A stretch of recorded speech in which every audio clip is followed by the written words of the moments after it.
तो फाइनली अगर आपने म्यूचुअल फंड के अंदर अपनी ग्रेट पोर्टफोलियो बना लिया है, लेकिन फिर भी किसी भी रीज़न से आपको स्मॉल कैप कैटेगरी के कुछ अच्छे फंड्स की तलाश है, या फिर अपनी पोर्टफोलियो बनाने के बारे में सोच रहे हैं जिसके लिए आपको स्मॉल कैप कैटेगरी के कुछ अच्छे फंड्स की तलाश है, मतलब किसी भी रीज़न से अगर आपको स्मॉल कैप कैटेगरी के कुछ अच्छे फंड्स की तलाश है SIP करने के लिए 2024 के अंदर, तो आज मैं आपको इस वीडियो में यही चीज़ बताने वाला हूं कि वो 10 कौन कौन से स्मॉल कैप हैं जो कि बहुत ही बेस्ट है।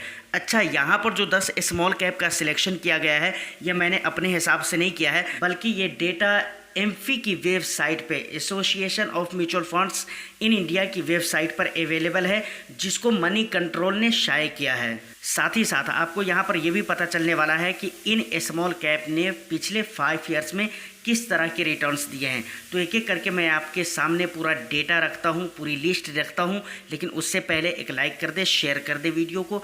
चैनल को सब्सक्राइब नहीं किया तो चैनल को भी ज़रूर सब्सक्राइब कर ले, क्योंकि इस तरह के इंटरेस्टिंग कंटेंट मैं आपके लिए लेकर आता रहता हूँ। सबसे पहले अगर बात की जाए तो सबसे पहले नंबर पर है इस लिस्ट में क्वांट स्मॉल कैप फंड, जिन्होंने पिछले 5 ईयर्स में 40.66% का रिटर्न्स दिया है। दूसरे नंबर की अगर बात की जाए तो दूसरे नंबर पे है bank of India small cap fund, जिसने पिछले 5 ईयर्स में 33.79% का रिटर्न्स दिया है। तीसरे नंबर की अगर बात की जाए तो Nippon India small cap fund है, जिसने पिछले 5 ईयर्स में 32.03% का रिटर्न्स दिया है। चौथे नंबर की अगर बात करें तो एडिवाइसेस स्मॉल कैप फंड है। इस फंड ने पिछले 5 ईयर्स में 30.70% का रिटर्न्स दिया है, 30.70% का रिटर्न्स दिया है। पाँचवें नंबर की अगर बात की जाए कैनरा रोबेको स्मॉल कैप है, जिसने 29.82% का रिटर्न्स दिया है। छठे नंबर पे टाटा स्मॉल कैप फंड है, इस फंड ने 29.75% का रिटर्न्स दिया है। उसके बाद आ जाता है 7वें नंबर पे कोटक स्मॉल कैप फंड, जो कि 28.98% रिटर्न्स दिया है। 8वें नंबर पे Invesco India small cap fund है, जिसने 28.72% का रिटर्न्स दिया है। 9वें नंबर पे एक्सिस स्मॉल कैप फंड है, जिसने 28.29% का रिटर्न्स दिया, 28.29% का रिटर्न्स दिया है। उसके बाद आ जाता है 10वें नंबर पे ICICI prudential small cap fund, जिसने पिछले 5 ईयर्स में 27.95% का रिटर्न्स अपने इन्वेस्टर्स को दिया है। तो फाइनली ये स्मॉल कैप कैटेगरी के कुछ ऐसे म्यूचुअल फंड्स हैं जो पिछले 5 ईयर्स में इस तरह के रिटर्न्स दिए हैं, जो मैंने आपके सामने रखा है। पूरी लिस्ट मैंने आपको बताया है। अब देखिए, मैं अपनी तरफ से अगर अपनी बात करूं तो मैं किसी भी फंड में निवेश करने ना करने की सलाह बिल्कुल ही नहीं दे रहा हूं।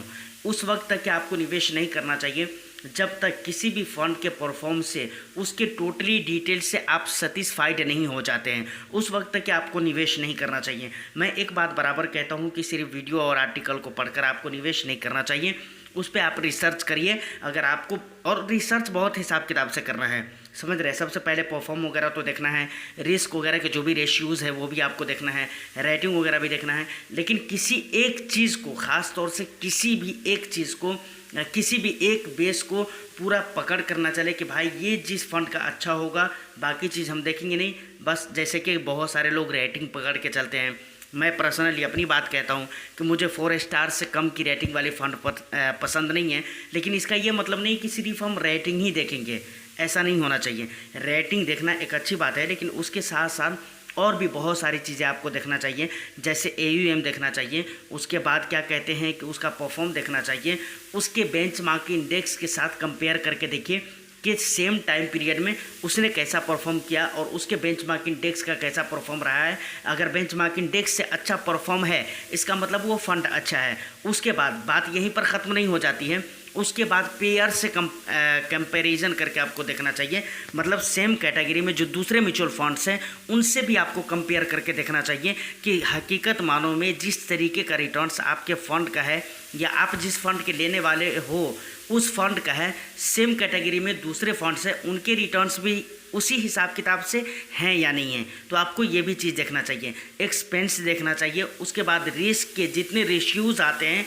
ये सारे रेशियोज़ आपको देखना चाहिए। ख़ास तौर से अगर मैं कहूँ तो स्टैंडर्ड डिवीज़न, उसके बाद अल्फ़ा रेशियो, बीटा रेशियो और टर्नओवर रेशियो, ये सारी चीज़ें आपको देखनी चाहिए। और इन सारी चीज़ों को देखने के बाद अगर आपको लगता है कि नहीं, हकीकत मानों में ये फंड मेरे रिस्क एपिटाइट के साथ मैच होता है, प्लस मुझे फ़ंड की ज़रूरत है, तब जाकर वो फ़ंड आप ले सकते हैं या किसी भी फ़ंड में आप इन्वेस्टमेंट कर सकते हैं। फाइनली ये कुछ डेटा थे जो कि 5 ईयर्स के रिटर्न्स के बेसिस पे बनाया गया था, तैयार किया गया था। मुझे लगा कि आपके साथ शेयर करना चाहिए। आप देखिए इसमें से काफ़ी सारे फंड्स ऐसे हैं जो मार्केट में बहुत ज़्यादा चल रहे हैं। जैसे कॉन्ट की अगर मैं बात करूं तो इसके बारे में आपको बताने की ज़रूरत नहीं है कि इन्वेस्टर्स कितना ज़्यादा पसंद कर रहे हैं इस फंड को, और यकीनन इन्वेस्टर्स जो चाहते हैं भाई, वो चाहते क्या है कि अच्छा खासा हमारे को रिटर्न्स बनना चाहिए। इसीलिए हम म्यूचुअल फंड के अंदर आते हैं या स्टॉक के अंदर जाते हैं कि भाई हमारे को रिटर्न्स अच्छा बनना चाहिए। तो रिटर्न्स ऑफ कोर्स यहाँ पर अच्छे बन रहे हैं। उसके बाद निपॉन की भी बात करूँगा तो इन्वेस्टर्स बहुत ज़्यादा पसंद कर रहे हैं, जबकि ये तीसरे नंबर पे है। दूसरे नंबर पे bank of India small cap fund है। उसके बाद कुछ और भी टाटा है, कोटक है, इन्वेस्को, एक्सिस देख लीजिए 9वें नंबर पे है। लेकिन बहुत ज़्यादा इन्वेस्टर्स के बीच ये मशहूर है, जाना जाता है ये फ़ंड। तो कुछ ऐसे फ़ंड है जो कि बहुत ही अच्छे फंड्स हैं, आप इनमें से देख सकते हैं। अगर आपको ज़रूरत है तो कंसीडर कर सकते हैं। उम्मीद करता हूं कि इन्फॉर्मेशन अच्छी लगी हो तो एक लाइक करके शेयर कर दे। चैनल को सब्सक्राइब नहीं किया है तो चैनल को भी ज़रूर सब्सक्राइब कर लें। मैं फिर मिलता हूं किसी नेक्स्ट वीडियो में। जब तक के लिए all the best. Thank you for watching.